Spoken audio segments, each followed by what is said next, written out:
La rétine, un marqueur précoce de la maladie d'Alzheimer?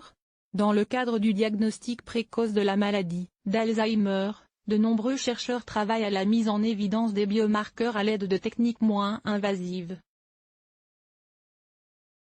Une récente étude confirme que la rétine pourrait être l'un d'eux, son épaisseur ne serait plus la même chez les patients en stade précoce.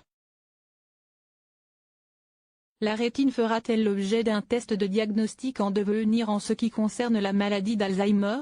Plusieurs études scientifiques évoquaient déjà cette hypothèse, et la dernière en date menée par des chercheurs de l'Universidad Complutense, Madrid, confirmerait le fait que cette membrane sensible à la lumière qui se trouve au fond de l'œil pourrait être l'un des biomarqueurs les plus importants pour le dépistage précoce de la maladie.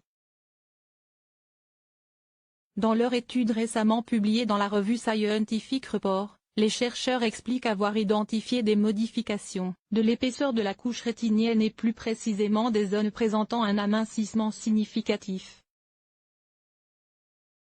Les scientifiques ont également observé que, chez certains patients déjà diagnostiqués avec la maladie d'Alzheimer, les couches rétiniennes présentaient une neurodégénérescence, alors que chez d'autres la neuroinflammation, le stade précédant la neurodégénérescence, peut être utilisé pour diagnostiquer la maladie avant d'autres tests. La nouveauté de nos résultats est qu'au début de la maladie, dans notre échantillon de patients, l'amincissement de la couche neurale prédomine systématiquement sur l'épaississement, tant en ce qui concerne le pourcentage de surface amincie que le volume neural perdu, explique dans un communiqué de l'université Louis Janet, premier auteur de l'étude. Les yeux, une fenêtre sur le cerveau. Celle-ci précise qu'un test de dépistage serait possible étant donné les caractéristiques communes de la rétine et du cerveau. En effet, la rétine fait partie du système nerveux central à l'instar du cerveau, elle possède donc des neurones à la différence qu'elle est plus accessible et facile à examiner. C'est pourquoi elle constitue l'un des biomarqueurs les plus prometteurs pour la poursuite de l'étude de cette maladie neurodégénérative complexe. Ces dernières années, des études novatrices ont utilisé les yeux comme une fenêtre sur le cerveau pour détecter les changements survenant au cours des stades précoces et de la progression de la maladie d'Alzheimer, ajoutent les chercheurs.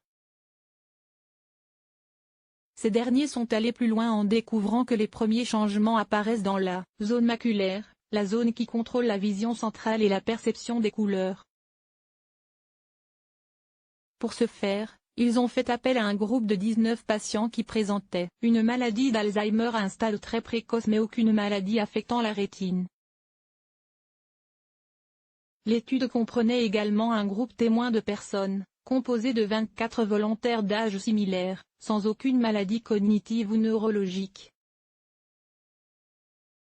Une image en 3 dimensions d'une région carrée de 6x6 mm a été obtenue pour la rétine de chaque participant, grâce à l'aide d'une technique appelée tomographie par cohérence optique, octobre. Une piste qui tend à se confirmer avec l'octobre. Un faisceau lumineux peut balayer cette zone de la rétine en 2,5 secondes. Cette technique fréquemment utilisée est non invasive, très rapide et peu coûteuse, indiquent les chercheurs.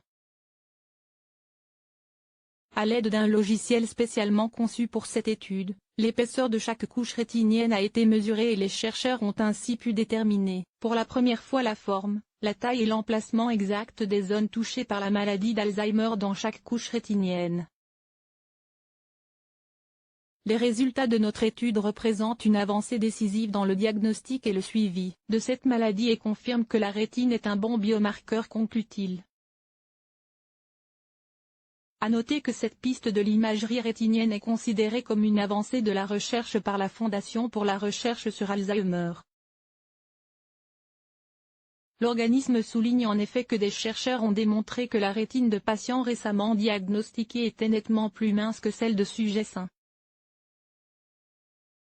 L'accumulation de plaques amyloïdes et la mort progressive des neurones de la rétine seraient responsables de cet amincissement. Il faut maintenant attendre la confirmation de ces travaux.